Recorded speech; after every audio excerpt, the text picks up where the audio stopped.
the Sixers and Eagles. Those are my two teams, the two sports I care about, and I love them. And I would always complain that I go to these games now, and now I'll pay for the tickets, the good tickets. Like I'll sit, I know where I want to sit, behind which bench for which part of the game, and I'll pay for them now. I only go to like 3 a year or something anyway.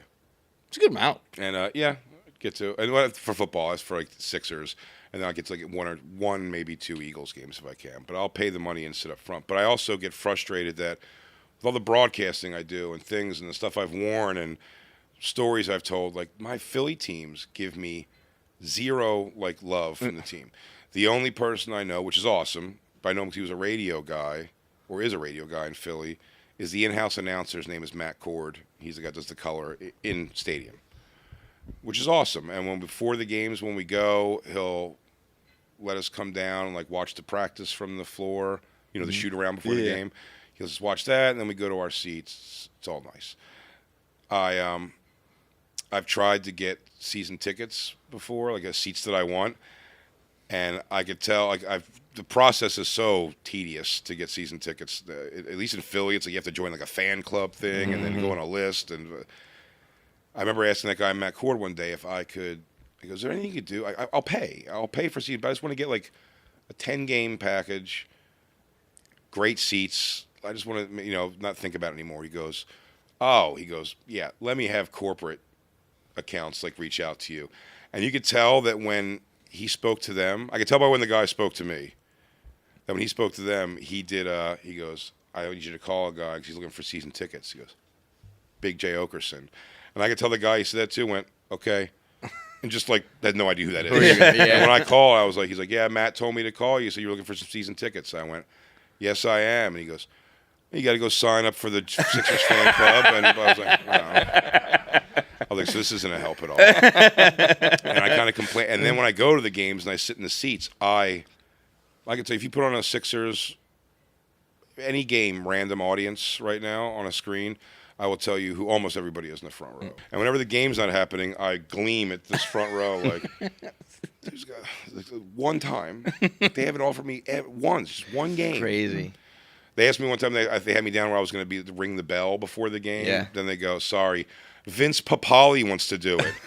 The fictitious fancy play, that's the guy who got on the Eagles from Invincible. I knew I recognized It's Invincible, which, by the way, that play is not the way it happened. The big thing they show at the end is not how it happened. It was a complete accident, and it worked out. Really? But I think they do it in the movie right after the thing. They show the play like this crazy, awesome, like, whoa, he did it play. The actual play was like pure accident. Something happens. Like the ball just ends up in his hands. Yeah. And no one's paying attention yet, so he's like, and he got in. I think Joe Montana recently said that about Rudy, where he's like, "Dude, we didn't lay down our fucking jerseys. Are you fucking Rudy." crazy? He's like, "No one." He's like, "Maybe a few people in the crowd said Rudy, but no one was chanting Rudy." Yeah, they have to pipe it up for the thing. So I'm sitting in the seat, and it's a break in the action, and I'm staring at that front row and complaining to my girlfriend. I'm like, "This is crazy." I go, "Look how little they care about that front row." And I get no love here at all. And a guy behind me like taps me and he points up to the screen. And I'm on it. And I hear Matt Cord, the guy I know, go, "Oh boy, is that him right there? Is that the guy?" And I genuinely sit back like this and I go, and then it moves. It goes to somebody else. And he goes, "Is that him?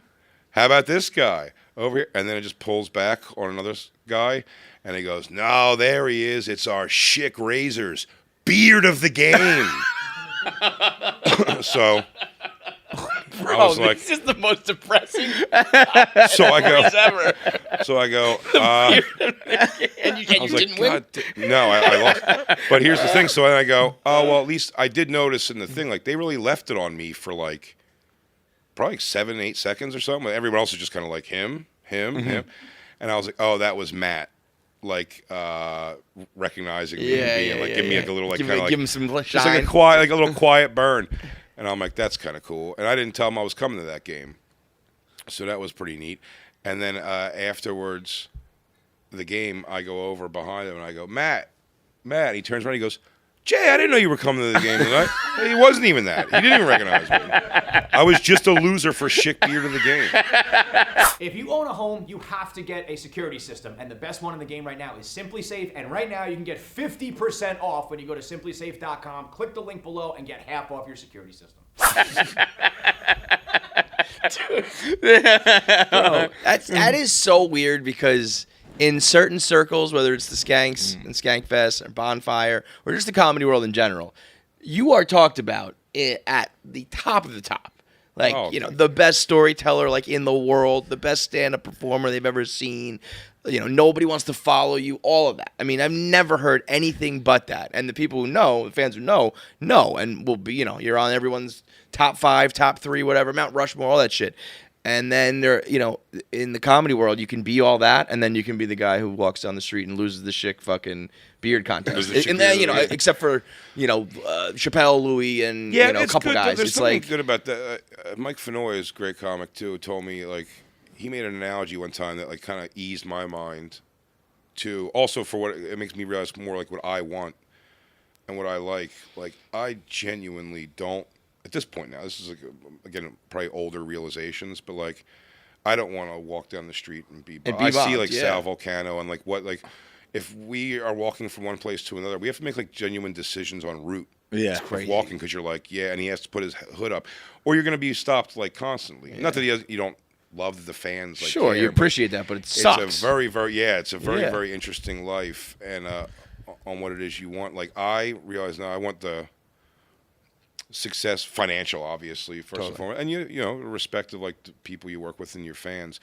But he made the analogy to Mike Fenoy, like not everyone's going to be like Guns N' Roses or like the biggest, Taylor Swift and all that stuff. He goes, some people are going to be like, he said Fish and like Grateful Dead. Even though I'm not a fan of like that music necessarily, he's like the thing about the Grateful Dead, like or the Fish, like never a radio song in their entire career. But if they were like, next weekend we're doing 100,000 people field in bumfuck Pennsylvania, it'll be sold out. Totally. And he's like, and you're kind of like hoping for. I go, yeah, I would rather have that. Like, I'm fine with my fans knowing me. There is a point where I mean, I go to the airport 3 times at an airport on average. Someone is just kind of like, Big J. When you walk by, you're like, you're cool. Yeah. And you get a little, or can I come back and take a pic? Like, sure. You know what I mean? Like, but it's not that like, feels good. And then I don't that's need to have like I don't have people like holding cameras over people's heads. To, like that sucks. And I think there is a point where when you're younger,